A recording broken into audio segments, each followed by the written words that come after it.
ఆంధ్రప్రదేశ్ రాజకీయాల్లో గోపాలపురం నియోజకవర్గం political equations కీలకంగా మారుతున్నాయి. మినీ తిరుపతిగా పేరుగాంచిన ద్వారకా తిరుమల ఈ నియోజకవర్గంలోనే ఉంది.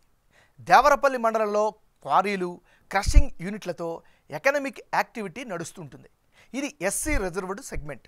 మరి ఈ దఫా గోపాలపురం నియోజకవర్గం ఓటర్ నాడి ఎలా ఉందో తెలుసుకునే ముందు 2019 అసెంబ్లీ ఫలితాలను ఒకసారి పరిశీలిద్దాం. 2019 ఎన్నికల్లో దర్శి నియోజకవర్గంలో వైసీపీ నుంచి తలారి వెంకట్రావు పోటీ చేసి 56% ఓట్లు రాబట్టి గెలిచారు. తెలుగుదేశం పార్టీ నుంచి పోటీ చేసిన ముప్పిడి వెంకటేశ్వరరావుకు 37% ఓట్లు వచ్చాయి. ఇతరులకు 7% ఓట్లు దక్కాయి.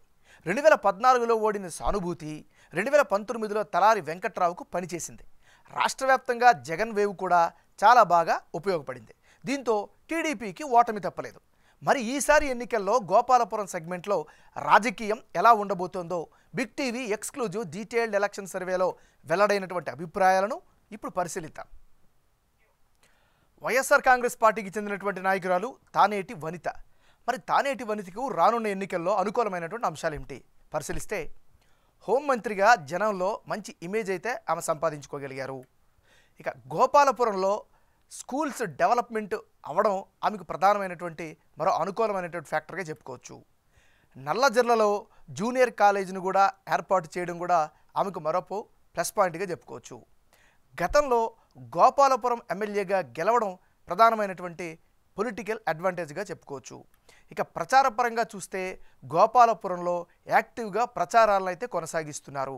ఇవన్నీ కూడా తానేటి వనితకు అనుకూలమైనటువంటి అంశాలు. మరి ఈమెకు మైనస్ పాయింట్స్ ఏంటి పరిశీలిస్తే, సత్యసాయి డ్రింకింగ్ వాటర్ స్కీమ్ అమలు కాకపోవడం ప్రధానమైనటువంటి మైనస్గా చెప్పుకోవచ్చు. ఇక ఇల్లీగల్గా మట్టి, ఇసుక తరలింపుతో సమస్యలు వచ్చే అవకాశం కనిపిస్తోంది.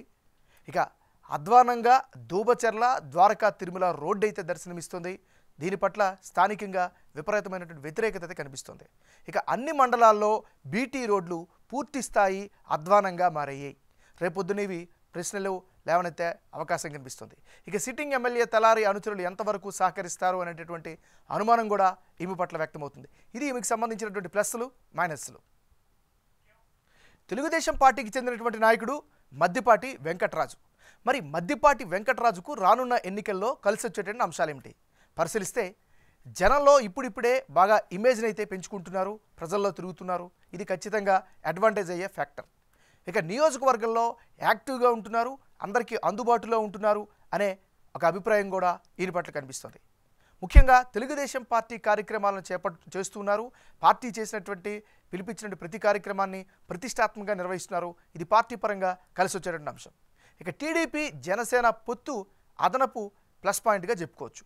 ఇది మద్దిపాటి వెంకటరాజుకు ఉండేటటువంటి అనుకూలమైనటువంటి అంశాలు. మరి మద్దిపాటి వెంకటరాజుకు ఉండేటటువంటి మైనస్ పాయింట్స్ ఏంటి పరిశీలిస్తే, మాజీ ఎమ్మెల్యే ముప్పిడి వెంకటేశ్వరరావు నుంచి సపోర్ట్ అయితే కనిపించడం లేదు. ఇది ప్రధానమైనటువంటి మైనస్గా చెప్పుకోవచ్చు.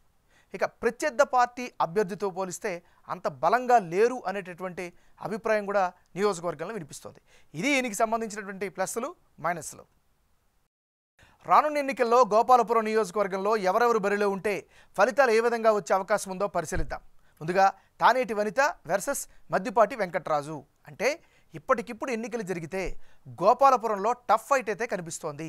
కాస్త ఎడ్జ్ వైసీపీ వైపే కనిపిస్తున్నట్లుగా బిగ్ టీవీ సర్వేలో వెల్లడైంది.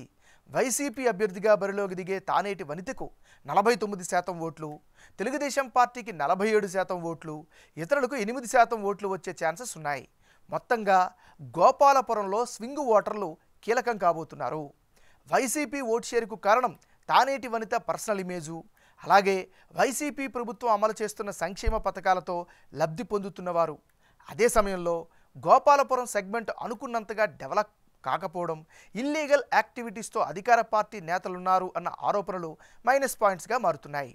అటువైపు తెలుగుదేశం జనసేన పొత్తులో భాగంగా నిలబడుతున్న మద్దిపాటి వెంకటరాజుకు 13%గా ఉన్న కాపుల ఓట్లు కీలకం కాబోతున్నాయి. అలాగే 17%గా ఉన్న కమ్మ కమ్యూనిటీ కూడా అదనపు బలంగా ఉండబోతోంది.